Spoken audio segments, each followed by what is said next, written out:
Усім прывітанне, з вами па-ранейшаму Зміцер Лукашук, і мы працягваем абмяркоўваць падзеі ў Беларусі і за яе межамі. Ну і у нас у студыі пасля доўгага перапынку, што мне нават ужо пачалі пісаць у каментарах, што это бульбы даўно не было. Відаць, Лукашук баіцца яго в эфір запрашаць. Ну вот гэта не адказ на каментары, склаліся так абставіны, інфармацыйныя нагоды, што менавіта Сергея каментар і меркаванне мне захацелася пачуць. Таму рады вітаць у нашай студыі грамадскага актывіста, сузаснавальніка Белага легіёна і кіраўніка паспалітага рушання Сергея Бульбу. Прывітанне, Сергей. Вітаю.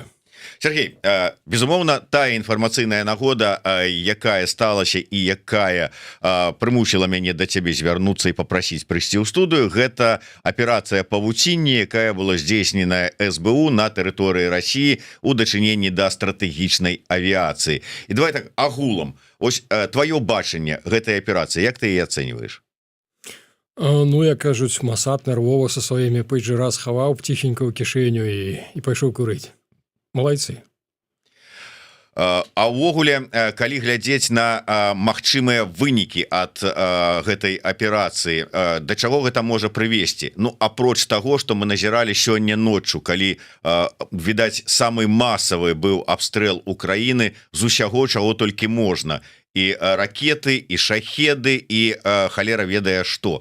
Ну, чаканая рэакцыя істэрычная Масквы, але яшчэ от што можна чакаць па выніку? Якія вынікі ад этой аперацыі? Вынікі ад аперацыі для... А вот для ўсіх, і для Кіева, і для Расіі, і для перамоўнага працэса ў Стамбуле, і для Лукашэнкі. Глядзі, тут мяняецца ўся логіка вайны, вот у чым сэнс.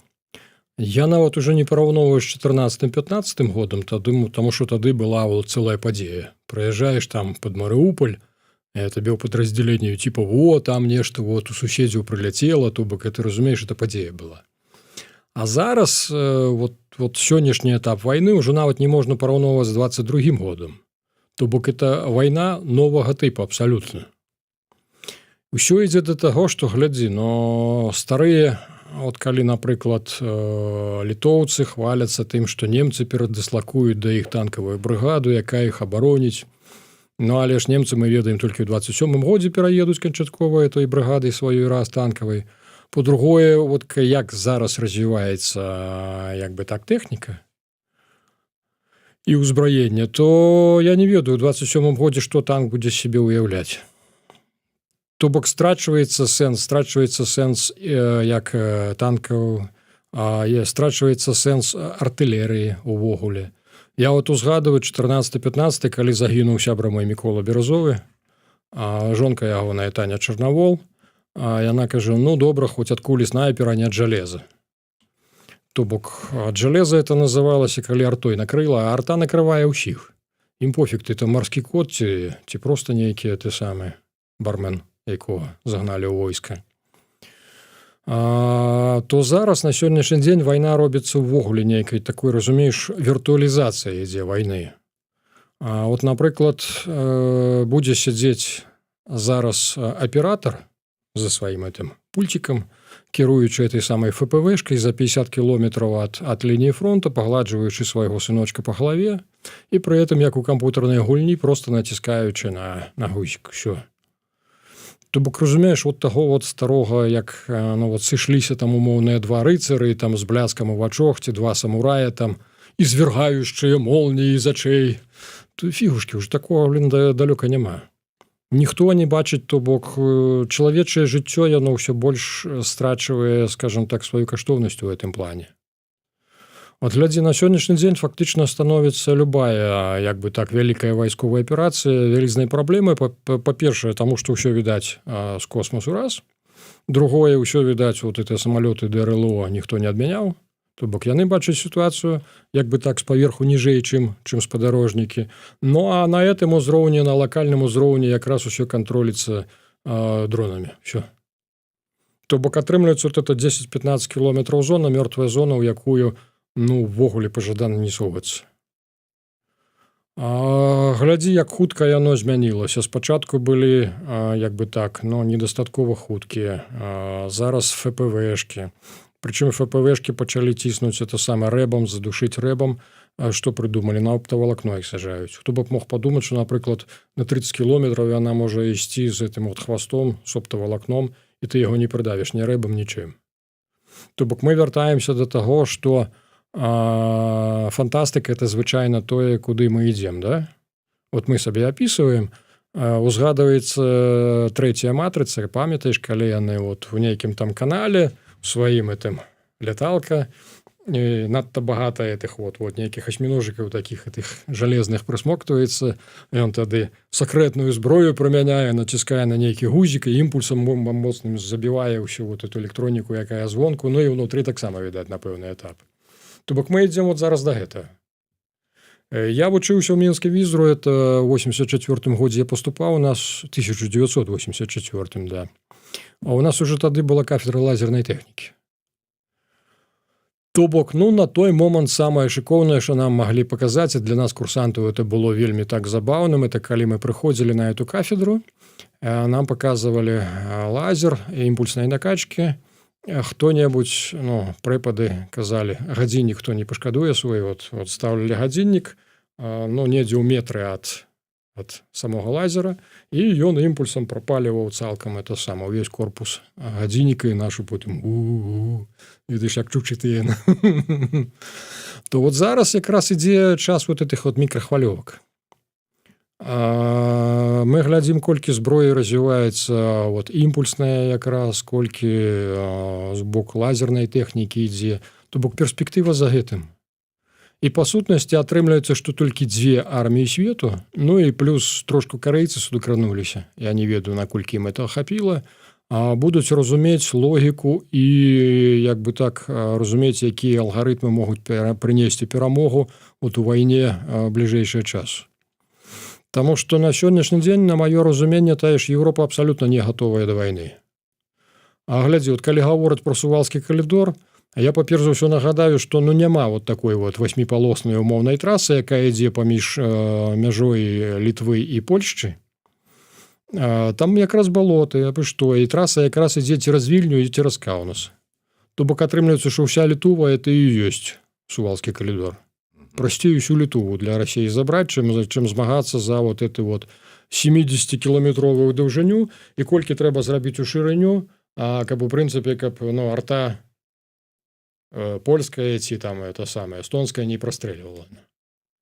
То бок сэнсу няма, яны, у прынцыпе, калі яны зойдуць на Літву, то ім прасцей Літву, Латвію адразу забраць, вот там будзе это самае цудоўна. Ты зараз кажаш пра тое, што вот эти страшылкі пра мы тут пойдзем на Сувалскі калідор, гэта, ну, альбо пустыя страшылкі, альбо, наадварот, вельмі жорсткія, таму што гэта будзе не пра калідор, гэта будзе пра ўсю краіну. Это будзе пра ўсю Літву і пра ўсю Латвію, так. Сур'ёзна. Ім прасцей это зрабіць. Я абмяркоўваў пытанне з украінскім генералам паважным, ён кажа, што для таго, каб у выпадку нападу на вот этыя сувалкі умоўныя, пакуль НАТО збярэцца, пакуль НАТО прыме рашэнне, пакуль уключыць лагістыку, то ім трэба літоўцам пратрымацца 37-40 сутак. У іх, кажа, такое няма. От там якраз той варыянт, калі за 3 дні іх ужо это самае, яны будуць акупаваныя. Больш таго, зноўку такі вот з інфармацыі та генерала, кажа, ім і няма з чаго ваяваць. От, кажа, немцы паглядзелі, у іх у прынцыпе запасу снарадаў буйнога калібра на 2 тыдні, у французаў на тыдзень. Вот тобі ўсё. Вот яно наступствы глобалізацыі, таго, што one beer, one world, да?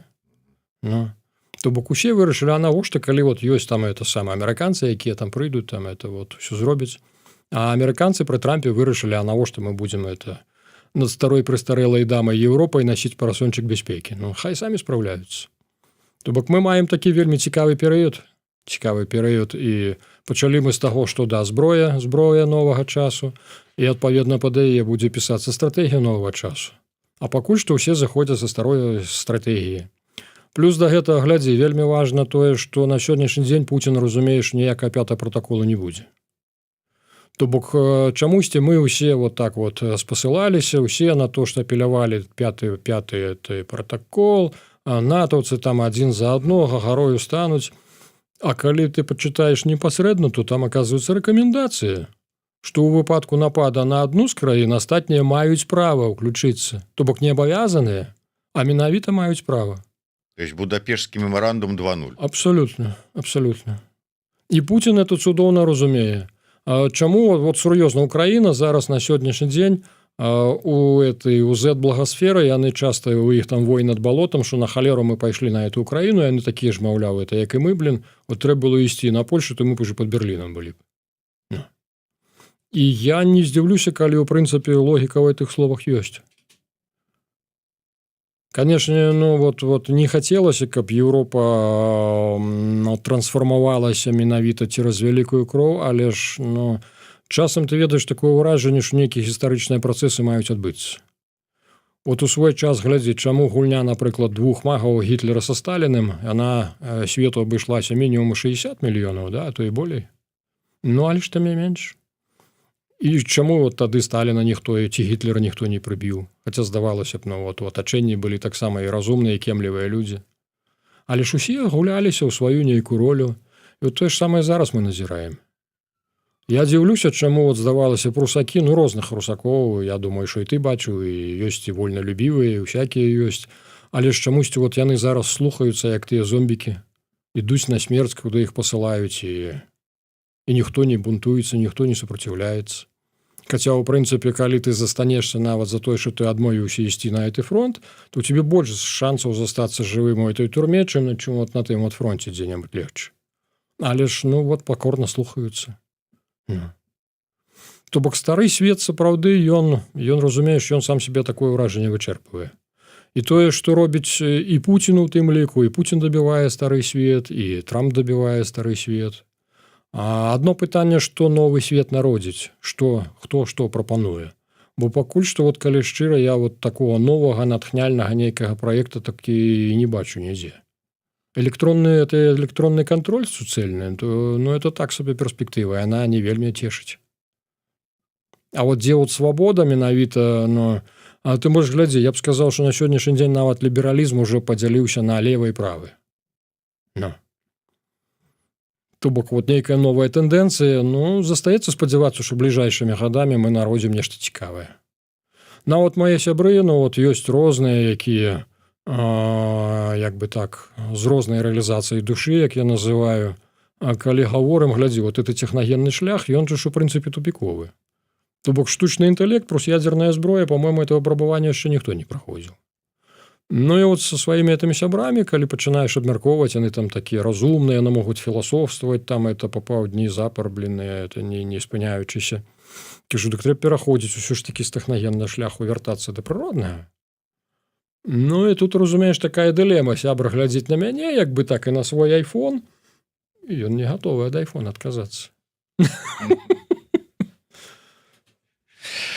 Сергей, давай ад такога глобальных і дзесьці нават філасофскіх размоваў пра змену не толькі стратэгій ваенных і сусвету ўсяго да таких больш тактычных момантаў. Вот я задаўся, якія ў прынцыпе, на твой погляд, зробленыя былі, павінны былі бы зрабіцца, зроблены ці не, мы ж там не сядзелі побач, не ведаем, але вось у лукашэнкаўскім атачэнні, пачынаючы ад вайсковага, і можа яму самому, наколькі гэта было для яго само тое, што здзейсніла СБУ, как бы я не ведаю, там нейкай прыдвеснікам.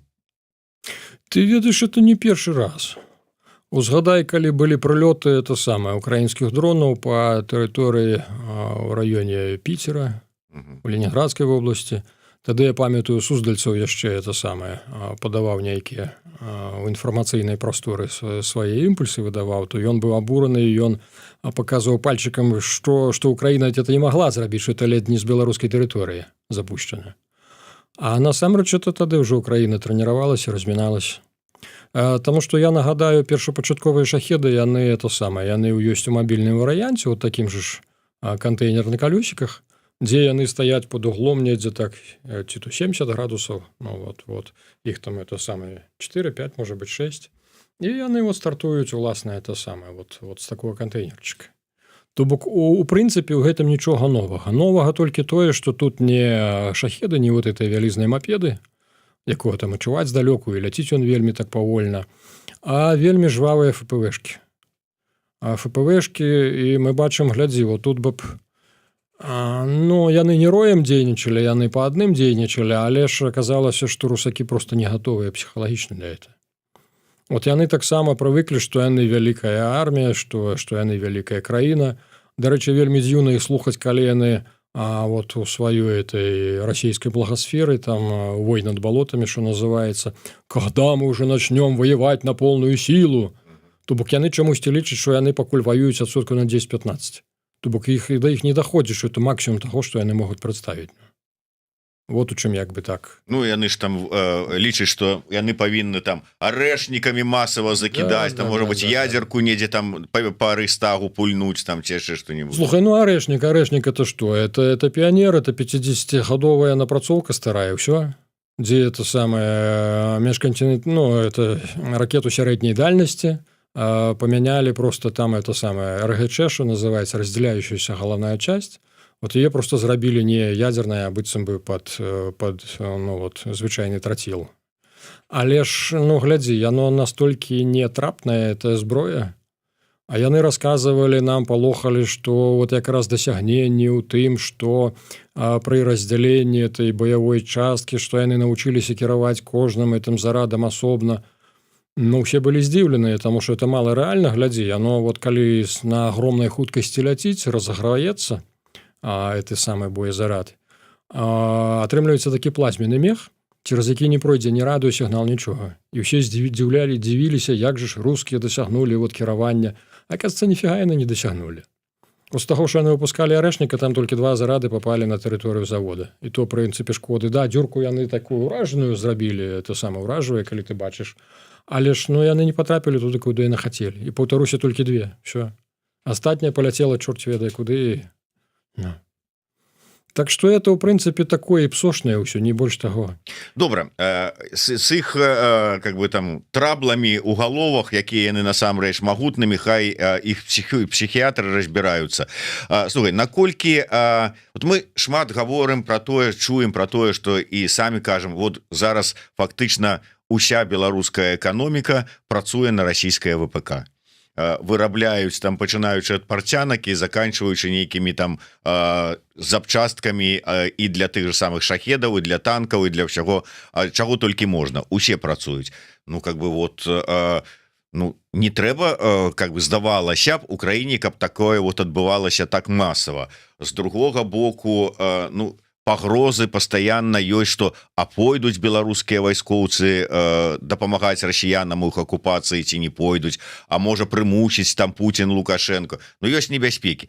Ну слухай, одну фуру с этими 2 домиками, матками, куды-нибудь у бок Дроздоў скіраваць, ну і как бы вырашыць зняць пэўныя пытанні, а калі некалькі таких адправіць фураў, то глядзіш, і там заводзікі якія-нибудь самыя небяспечныя, там аршанскі авіяремонт, ну, там ці яшчэ якія-нибудь там штосьці з іх таксама там трошачку выкінуць з дапамогі ВПК.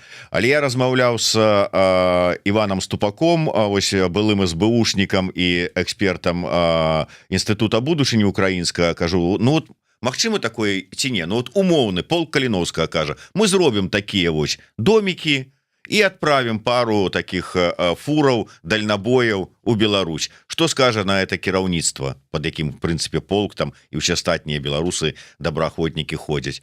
Не дазволяць. Не дазволяць. Чаму і хто можа узяцца за выкананне такой місіі невыканальнай? Місія невыканальна 2 па-беларуску. О, глядзі, там няма палітычнай волі і не будзе. Украіна надта прывыкла за вот 25 гадоў краіне атрымліваць ад Лукашэнкі профіты. То бок это прыемны бонус любой адміністрацыі любога украінскага прэзідэнта, это кантрабанда з беларусамі. І это уже ніхто не хавае, это як бы так унутры это добра зразумела. 25 год это пакаленне. То бок тыя лейтенанты, якія абслугоўвалі тыя самыя потокі, яны ўжо палкоўнікі, генералы. Ну, то бок яны сур'ёзна, яны прывыклі з боку Лукашэнкі мець, што это доходна, это нормально, это класна, да. Таму, глядзі, некалькі разоў, вот шчырым буду, калі пачалася вайна, некалькі генералаў украінскіх выйшлі на мяне, типа, складай спіс, што трэба, блин. Ну, добро. Проходзіць тыдзень, два, месяц, два, гляжу, уже вочки опускают на это пытанне. Як толькі даходзіць да адміністрацыі Зеленскага, вочки долу, ніхто гаварыць не хоча, ніхто адказнасць на сябе браць не хоча. Як адзін генерал кажа, ну што я зраблю, калі у іх там яек няма, блин. То бок далей спрабавалі некалькі варыянтаў сур'ёзных прапаноўваць канцэпцыю ўкраіне. Канцэпцыю ўкраіне, нават скажу так, умоўна канцэпцыю звалі Деголь де Бульба. А даходзіць да адміністрацыі, зноўку блакуецца ўсё, таму што няма палітычнай волі і не будзе, відаць. Для вот таго, калі ты кажаш, для Беларусі нават не трэба домік з дронамі. Тут усё пад бокам. Да Мазырскага як бы так і так даляціць без доміка. Домік это трэба, калі ты на адлегласці на вялікай работаеш, каб было это самае ретранслятор, каб было цераз якім чынам імі кіраваць. А пры такіх адлегласцях тут не трэба ні домікаў, нічога. І тут якраз Украіна вельмі добра ў гэтым плане пастаралася.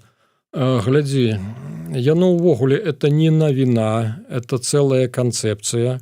Таму што калі от у 20-м годзе ў Мінску былі пратэсты, толькі цераз мяне я мог як бы так спрыяць таму, каб у Беларусь была гатова прыехаць да 5000 байцоў з баявым досведам украінцаў, як бы дапамагаць Беларусі. І якраз была роля, якраз СБУ, яны касцьмі клаліся, каб это не адбылося.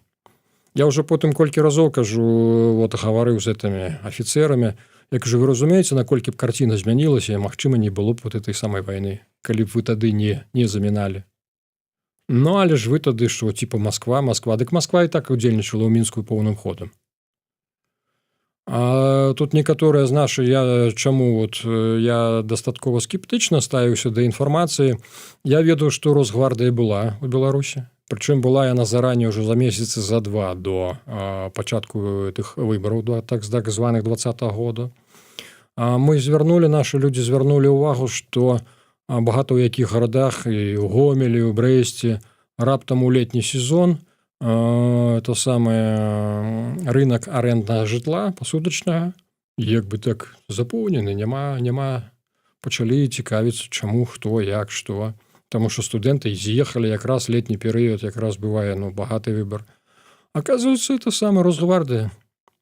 А яны кожны заязджаў як бы так у цывільным, кожны заязджаў як бы так легендацыя, чаму едзець, хачу адпачыць, отпуск маю. Так вот это людзі актыўна прымалі ўдзел з боку губопікаў беларускіх, яны прымалі ўдзел як бы так у разгоне менавіта падаўленні пратэсту. Пра гэта ж у прынцыпе ніхто асабліва не гаворыць, але ж русакі вельмі актыўна дапамагалі туды Лукашэнку. Ну тое, што яны там палітычна, псіхалагічна дапамагалі, дзесьці можа быць тэхнічна, гэта не сакрэт, але для того, каб казаць, што менавіта такім рэсурсам дапамагалі, для этого трэба мець доказы, факты. Ну вот глядзі, слаўны адзін наш это самае баец, які это самае у яго ў справе крымінальнай было той, што ён паклаў 5 байцоў губопікаў умоўна вырубіў. Калі быў суд, то з'явіліся толькі 2, таму што астатнія 3 былі якраз русакі. От беларусаў яму это самае не прыйшлі, давалі паказанні, ўсё. А там ён і сам гаворыць, што адзін з іх, кажа, быў такой, вот такі вот зусім. То бок, вот чалавек лічыць, што якраз вот з 5, каго ён паклаў, 3 былі мінімум русакі. То бок это такое, это ускоснае сведчанне, але ж ўсё мы як бы так базуемся на вот такіх ускосных, таму што за руку ніхто не ўзяў. Ну это тое ж самае, як, дарэчы, з украінскага боку, колькі гадоў мне ўжо прылятае, вот на жытомірскім накірунку, там беларусы ў сваёй форме, на сваіх бэтарах. Я кажу, так возьміце ў палон і не будзе пытанняў. Ці прынамсі это самае 200-м, ўжо ніхто не папаўся, калі вы гаворыце, што прямо са сваімі бэтарамі, са сваёй сімволікай, са сваёй форме. Ну, але ж, вот пастаянна ідуць расказы, расповеды, а жыўцом такіх вот доказаў ж няма. То бок мы разумеем, што можа быць так, можа быць не так, але ж, як версію разглядаем розныя варыянты. Добра, Сергей, з гэтымі мінушчынай давядзецца ўсё адно некалі разбірацца і спадзяюся, што гэта сапраўды выкрыецца, ўсё ж такі гісторыю трэба ведаць, але давай для умоўнага варыянтаў будучыні. Ўсё ж такі, вот калі мы там кажам, там дальнабойшчыкі, фуры, не фуры, з домікамі, не з домікамі, але калі асноўная перашкода для тых, хто здольны такое зрабіць, гэта адсутнасць палітычнай волі ва ўкраінскага кіраўніцтва, то ці ёсць умоўна сілы, людзі, структуры, асобныя адзінкі, якія гатовы, ні ў кого не запытваючы, узяць і зрабіць? Ёсць, але ж канцэпцыя. От глядзі, я, напрыклад, супраць тэрора. Я не разглядаю, мне таксама з актыва, от, з зямлі, що типа давай, пачнем тут ментоў мачыць, там яшчэ нешта. Кажу, що? Масава вы это не зробіце. Это самае, вы не зробіце нават, тут же ж важна менавіта, каб по факту было адразу шырокі распаўсюд інфармацыю. А яны, наадварот, это хаваюць. Нават по 20-му году, по осені скажу так, што да, калі вот менты ўжо тады баяліся у цывільным ездзілі на работу, там перапраналіся, баяліся у форме хадзіць. Да, лупілі ў розных рэгіёнах і там, але ж яны нікуды не выпускалі эту інфармацыю. То бок, разумееш, практычна атрымліваецца, што як бы і нічого не было. Калі палілі это самае, ну, от я ведаю, это самае, людзі спалілі там дачу і балабы, там яшчэ кагосьці і што? Ну, то бок, калі няма шырокага розгаласу інфармацыі, ну, як там зараз кажуць, што калі падзея не была асветлена ў сродках масавай інфармацыі, то яе не было, да? Ну, тут такіх уже ўзровень. То бок, я паўтаруся, я супраць тэрору, але ж, ну, я гатовы, напрыклад, разглядаць любую канцэпцыю, калі, ну, вот этап эскалацыі, ён патрэбны для дальнейшага заходу. От глядзі, я, напрыклад, не першы год ужо агучваю тое, што калі, ну, вот НЖО Ціхановскай заяўляе, што яны змагаюцца за тое, каб вызвалілі там палітвязняў, што это самае, яны робяць максімум. Я ў адкрытым эфіры некалькі разоў гаварыў для таго, каб Лукашенко пачаў выпускаць палізняволеных, выбіраеце, от, напрыклад, цягнік з калійнымі ўгнаеннямі. Ён куды ідзе? З аднаго боку на Смаляц, з другого на Услугу. От на адным накірунку 5 разоў кладзеце на бачок паравозік, на другім. Чым можна без выбухоўкі, то ўсё тэхнічна зрабіць. Ну. І пасля гэтага от мадам Ціхановская выходзіць да Лукашэнкі і кажа: Александр Григорович, выпускай заразы палітвязняў. А то працягнецца. Не. Ніхто не робіць, нічога не робяць. Хаця, ў прынцыпе, маюць і сродкі на гэта, і ўсё маюць, і быццам бы гавораць, што і актываў у іх там багата, і багата паслядоўнікаў, якія гатовыя ледь не з віламі за Святлану Георгіевну. Нічого не работае, да? І то бок я вот здзівіўся, што звычайна, калі, ну, вот нешта я такое выгавару, то і жоўтыя слівы, ці губопікі, ты канал пачынаюць, типа этот, бульба на нацыстам, як бы там, як уже там не называлі, ну, горш, чым Лявончык мяне называе, ну. Так, давай не лезьце ўжо ў гэтыя тэмы. Але ж пра гэта, глядзі, вот ні разу, вот калі вот я пра гэта гавару, што вот такі вот рэальны метад вызваліць палітвязняў. Ні жоўтыя слівы, ні зялёныя, ніякія, блин, усе цішком, як быццам вот ніхто нічого не чуў, ну. Да, яны, глядзі, яны прынялі меры, чаму яны так жорстка адпрацоўвалі тых хлопцаў, якія, ну, вот папаліся з радыёрэлейнымі шафамі. І прынцыпова і каленкі прастрэлівалі, і прынцыпова это якраз разносілі, каб усе ведалі, каб усе баяліся. То бок яны паказваюць, што это ахілесава пята. Разумееш? А мы вот, ну, вот ходзім далей і гуляемся, вот, як это, Андрэй Ягораў гаворыць, мы гатовы да перамоваў з уладамі. А чаму улады мусяць з вами перамаўляцца, калі ад вас ні шкоды, ні карысці ніякай не? То бок я за тое, што вот я буду шчыры, я чакаў, што з заканчэннем, от калі Лукашенко праводзіць перавыбары самого сябе, ну, пераназначэння, а як бы так заканчваецца кадэнцыя Ціхановскай, і, в прынцыпе, гэты праект уже больш не будзе замінаць, ну, і з'явіцца магчымасці для рэалізацыі праектаў, ну, больш мэтанакіраваных. Якраз на вызваленне Беларусі, якраз на аднаўленне канстытуцыйнага ладу дома. Ну, і я да гэта часу шчыра цягнуў, як бы думаю, ну, вот пасля гэтага ўжо нармальна стратанем усё. Але ж гляжу, блин, ну, што я бачу, ну. Зноўку польскія палітыкі, як бы так бегаюць, пры тым, што палякі самі гавораць, што ўсе вы беларускія, это самыя апазіцыянеры ніхера не робяце, толькі грошы просіце, грошы клянчыце. А пры гэтым, як бы так, зноўку гляжу, от Павел Павлович, Святлана Георгіевна, зноўку это самае міністра замежных спраў польскі, зноўку іх там это вот перанеслі, пераставілі. як бы так сфотаграфавалі, ўсё добра, ўсё цудоўна. То бок я разумею з этой логікі, што ў прынцыпе ніхто нічого мяняць не хоча. То бок разумееш, на сённяшні дзень от праект Деголь де Бульба ці як это Ясер Арафат, вот нешта такое, яно відаць нацыя не запатрабавана ці што. Ну ты ж разумееш, што калі будзе зроблена стаўка на сілавы сцэнар у любым яго выглядзе, ці там з рэлейкі, там укладанне цягнікоў, ці яшчэ што-небудзь, любая падтрымка палітычная і фінансавая беларускіх структур з захаду завяршаецца. А гатовы фінансаваць гэта беларускае грамадства? Ну вот, глядзі, зараз нашы сябры, клуб Літвіны, як бы да, мы сябруем па лініі паспалітага рушэння ўсе разам. То бок мы і не дзелімся па сутнасці, звярнуліся да бізнесменаў, як бы так з падтрымкай, з просьбай пра дапамогу. Менавіта звярнуліся да таго бізнеса, які ў Літве з беларускімі каранямі, беларускае паходжанне. Ну і пакуль што як бы так вынік абсалютна нулявы. Ну так, і я ведаю па паспалітым рушэнні, якое ты зараз узначальваеш, і да цябе звярталіся да бізнесменаў проста, каб далі грошы на тое, каб людзі трэніраваліся і былі гатовыя, калі што там пастаяць за сябе там ці за краіну, а не рыхтаваць тэракты. І таксама падтрымкі не атрымалі. Нават на гэта, да. Глядзі, от з маёй логікі, калі ў 20-м годзе мы мелі вялікі псіхалагічны ўздым, тады якраз прачнуліся ўсе і багата. Я нават не чакаў, нават мае аднакурснікі, якія з калісьці ў візру вучыліся, якія даўно жывуць у Маскве. Нават яны, я ведаю, там на стрыжака нейкія грошы закідывалі. То бок я тады быў вельмі здзіўлены. Потым, глядзі, вот, калі браць тую ж украінскую храналогію, то мы разумеем, што перыяд накаплення патэнцыяла нацыі, ён цягнецца недзе 10-12 гадоў.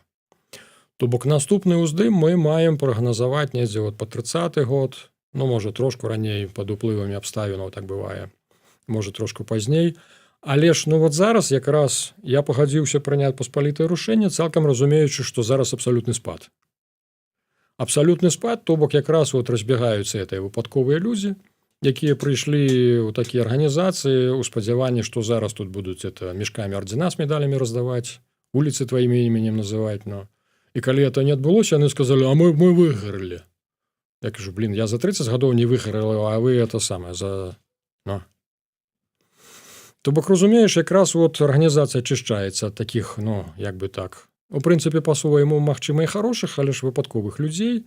І застаецца якраз самы, што называецца, ну, самы касцяк, да, самыя адданыя.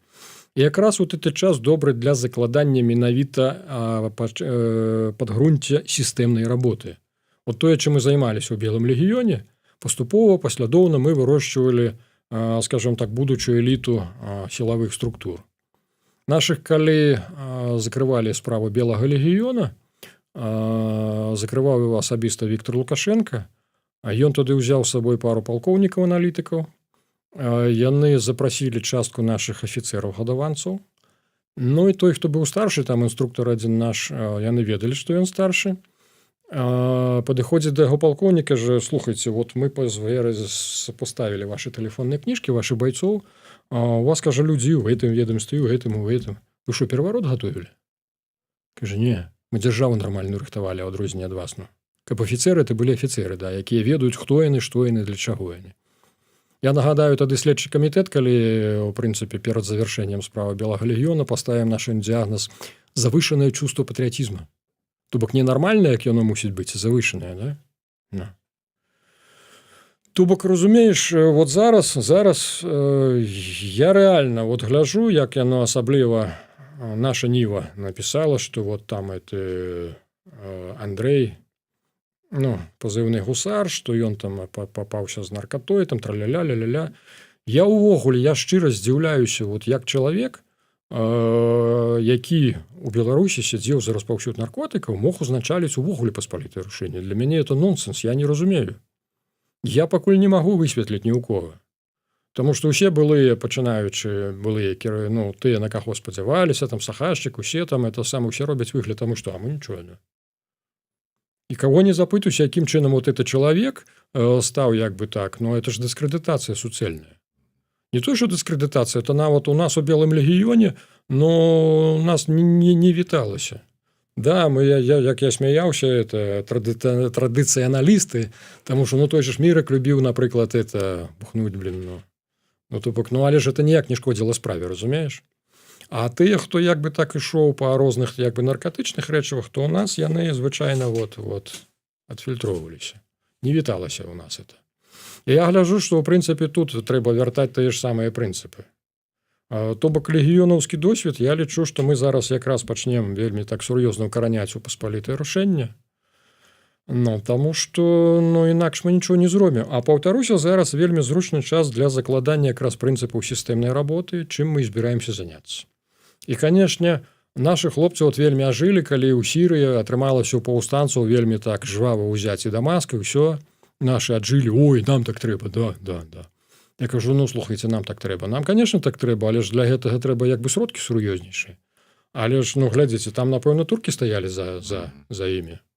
Я кажу, наша задача на сённяшні дзень знайсці тых, хто зацікаўлены рэальна ў змене сітуацыі ў Беларусі. А хто можа гэтым пахваліцца? Все разумеюць, што толькі блізкія краіны да нас хвалююцца, это Польша, Літва, Латвія. Польша, як бы, здаецца, здольная, як бы так, узяць такі праект на фінансаванне, але ж яна это не робіць. То бок яны спакойна, ў лепшым выпадку яны проста типа, нічого незаконнага не робіце, і ладно, і Бог з вами, то бок хадзіце, тусуйцеся. То бок найлепшая дапамога, это што называецца, што пасрацца не даюць, все. Літва, я так разумею, Летува, извиняюсь, да, яны себе так называюць, то будзем, да, як бы так. Летува, яна, в прынцыпе, я так разумею, што, напэўна, патэнцыял не настолькі вялікі, каб займацца. І больш таго, яны вельмі расчараваныя таксама ўсімі беларусамі. Недавно мне адзін мы сябруем гадоў 30, ён колішні міністр, сілавік з Літувы. Ён мне адкрыта заяўляе, што ў нас будзе канферэнцыя па Балта-Чарнаморскаму саюзу, вас запрашаць не будзем, бо вы ніхто. Вы не супраціўляецеся, вы нічога, таму мы вас выкрэсліваем. Хаця перад гэтым, як бы так за год у іх быў нейкі праект, што, як ён называў, разам наш 14 мільёнаў, я так задумаўся, разам это каго? Это што, атрымліваецца, это самая Беларусь, Літува, Латвія? Тут, кажу, да. То бок яны нават тады это самае ад Украіны былі гатовы адкрэсціцца, таму што, як бы так былі сумненні. То зараз яны жорстка гавораць, не. Балта-Чарнаморскі саюз, але ж без вас. Я кажу, як вы сабе это уяўляеце без нас? Дайце нам хаця б надзею. Беларусам трэба стратэгічны маяк паставіць удалечыні, да, ён пакуль недасягальны, але ж это маяк мусіць свяціць. Што наша перспектыва, да, это пра тое, што гаварыў у тым ліку Пільсудскі, да. Я нагадаю, той самы Пільсудскі, які па маладосці пісаўся літвінам, беларусам, да. А потым беларусаў шчаміў. Так, ён і пра палякаў адгукаўся, так это кажуць, не вельмі, калі шуціка, дзякавай Богу, што я не такі, як яны, а то бок... такой, з плаваючай ідэнтычнасцю чалавеку. Сергей, не так шмат часу, таму глядзім. Пытанне ад гледача пад нікам Хеджигер. Такое. Как это сказать, под троллингом. Пускай раскажа Бульба про свое сяброўства з вірусам, ці поедзе на сустрэчу крытыкаў Ціханаўскай 21 чэрвеня. Ехаць яму не трэба, сустрэча будзе, наколькі я чытаў, у Варшаве, Сергей таксама ў Варшаве, так што захоча падыдзе, ехаць не трэба. Што будете там абмяркоўваць, як зрынуць з трона Ціханаўскую? Глядзі, па-першае ўсё, я не ведаю, што я магу расказаць пра сваё сяброўства з вірусам. Я так, каб асабіста, я з ім ні разу не сустракаўся. То бок я з ім, толькі онлайн, што называецца. Дык я гавару багата з кім з журналістаў, багата з кім з блогераў. То бок это ўсё ідзе, мы з табой сябры, я-то цябе паважаю, я лічу, што ў некаторай ступені да. Будзеш потым у эфіры ў вірусах, прыйдзе які-нибудь Хеджигер 2.0 і скажа, ну-ка раскажы, Бульба, пра сваё сяброўства з Лукашуком, пакайся. Не, так мне за цябе прылетае таксама ад гэтых, ад ОШС, чи як яны себе называюць. Мне за цябе прылетае таксама. Што, типа, што ты ім это, понимаешь, з імі не можна? Кажу, ладно, вам не можна, то і ладно. То бок разумееш, тут пытанне не сяброўства, па-другое, я заўсёды разглядаў варыянт, што нам трэба заходзіць у Беларусі, нам трэба заходзіць у разрэз, нам трэба трэцяй сілай заходзіць паміж Лукашэнкамі і Ціханаўскімі. Для мяне вот шчыра Ціханаўская ніяк не асацыіруецца менавіта з Беларусі. То бок да, это тэхнічны кандыдат, як бы такая гульня была, якую беларускія службы цудоўна скарысталі. Я не сумняваюся, што Святлана Георгіевна яна як бы так яе проста скарыстоўваць, яна сама не ў тэме нават, можа стратэгічна нават не разумее, што і як яе скарыстоўваюць. Але ж маем, што маем. Таму я паўтаруся, я за тое, каб ісці не супраць Ціханаўскай, я не збіраюся змагацца з Ціханаўскай, я за сваё, я за пабудову свайго. Мадамы піша, а чаго спадар Бульба чакае, чаму сам не робіць тое, пра што гаворыць? Таму што ў нас ёсць людзі, якія абазваліся лідарамі нацыі, якой, праўда, не ведаю, якія маюць маюць сродкі пад гэта. А Бульба, даруйце, як бы так, бізнес мой, я в Украіне меў бізнес айцішны, але ж я больш значна ўвагі ўдзяляў не бізнесу, а як бы таму, што рабілася на ўсходзе Украіны, таму мой бізнес прылёг на бачок. І я зараз, я як бы з задавальненнем сам бы профінансаваў свае ж праекты, таму што тады ты ні ад кога не залежыш. Але ж, на жаль, пакуль што мая спроба назад увайсці ў бізнес, яна не настолькі паспяховая. Сергей, давай яшчэ коротко, можа быць, два пытання. Першае, ўсё ж такі, я там на самом пачатку закрануў тэму, мы з табой не адзін раз уздымалі наконт верагоднасці, магчымасці далучэння беларускіх вайскоўцаў да расейцаў у іх акупацыі.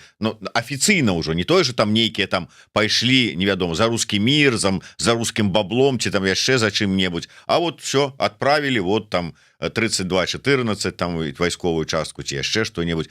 На сёння як выглядаюць гэтыя варыянты?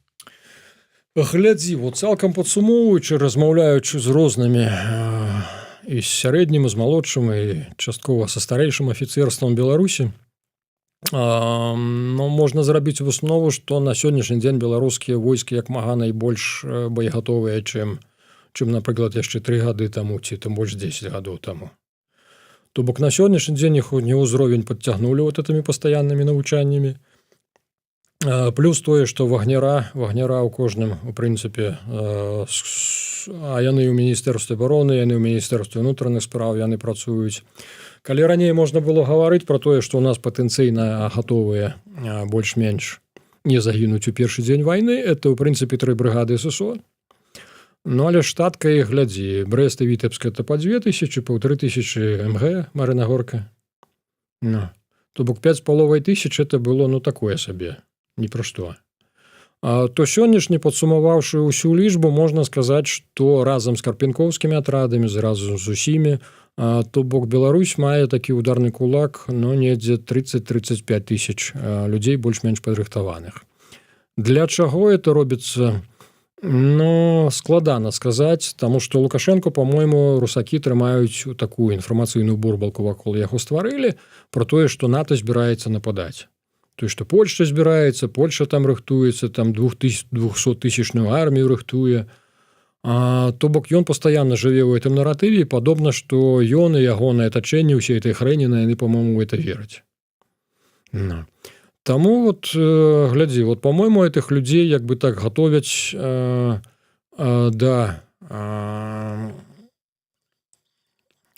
адхілюся трошку. Глядзі, карпенкоўскія атрады, яны фармальна пры сістэме Міністэрства ўнутраных спраў. То бок, у прынцыпе, яны ствараліся на базе былых воінаў спецназа ўнутраных войск.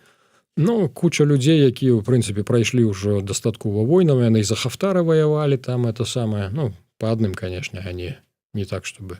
але ж дастаткова, як бы так багата з баявым досведам у гэтым плане. То у іх ідэалогія не міліцэйская, не паліцэйская. Яны чыстыя штурмавікі. Каго яны штурмаваць сабраліся? З другога боку, тое, што ствараецца эта цывільная абарона пры Міністэрстве абароны ці народнае апалчэнне пры Міністэрстве ўнутраных спраў, то это ўсё чыста для абароны. То бок яны чакаюць, што нехта нападзе, і ім прыйдзецца адбівацца. Ад каго? Ад чаго? То бок, разумееш, пакуль што канцэпцыя незразумелая, але ж то, што як бы так русакі дабіліся, што беларусы падпісалі, што расійскія войскі могуць размяшчацца на беларускай тэрыторыі, это вельмі кепска. Дзе нашых могуць скарыстаць? Глядзі, вот на маё разуменне, ваенная контрразведка, якая ў нас традыцыйна належыць усходняму суседу, русакам, яна чым займаецца? Яна выкідае ўсё, што як бы так беларусацэнтрычнае, ўсё яны зачышчаюць ад гэтых людзей сярод афіцэрства. То я да чаго? Што на сённяшні дзень яны выразаюць не толькі беларусацэнтрычных, яны агулам выразаюць людзей, якія здольныя да самастойнага аналізу і, самае галоўнае, да самастойнага прыняцця рашэння. То бок неважна, это людзі там рускага паходжання ці беларускага, ім пофіг. От яны выразаюць гэтых. То бок ім трэба проста тупое падпарадкаванне. Чаму нашых не адправілі на Украіну, у бок Украіны, удзельнічаць у вайне супраць Украіны? Таму што я лічу, якраз ВКР і асабліва расійскія спецслужбы маюць дастаткова агентуру ва ўсіх беларускіх сілавых структурах, на ўсіх узроўнях, і таму яны разумеюць, што беларусы не гатовы да вайны ўвогуле, а тым больш яны не гатовы да вайны з Украінай. Таму што, ўсё ж такі, это і сяброўскія сувязі, і сваякі, кум, сват-брат. То бок, ніхто ніколі не мог падумаць у 14 годзе, я памятаю, вочы украінцу, то самае, на нулі, тыя патухшыя вочы, што мы тут загінем, і ўсё, То бок, псіхалагічна беларусы абсалютна не гатовы да вайны, я лічу, з Украінай у тым ліку, у асноўнай масе. Ёсць, конечно, тыя, каму пофіг, вот тыя, хто за Хафтара ваяваў, то ім якая розніца, грошы плоцяць, яны пойдуць за любога, да. А калі браць больш шырокую масу, то беларусы не гатовы, і беларусаў не адправілі толькі таму, што русакі разумелі, што вот гэтыя злыдні пяройдуць на бок Украіны разам з баявой тэхнікай. І тут аднымі заградатрадамі ззаду не абыдзешся, бо заградатрад ззаду, а яны наперад пойдуць, здадуцца. І на завяршэнне я хацеў бы просто... Вось ты сказаў пра Сувалскі калідор, які, у прынцыпе, калідорам не будзе, калі нешта пачнецца. І от тое, што можа пачацца, чакалі, прынамсі, былі такія перасцярогі, што можа пачацца гэта з вучэнняў Захад-2025. Да. Тым больш, што яны былі там, павінны праходзіць дзесьці там бліжэй да мяжы і гэтак далей. Потым Хрэнін заявіў, што пераводзіцца ў глыб краіны. І, як мне расказвала Роза Турарбекова, якая жыве ў Вільні, што ў Літве ўсе зрабілі так, фух, типа пронесла.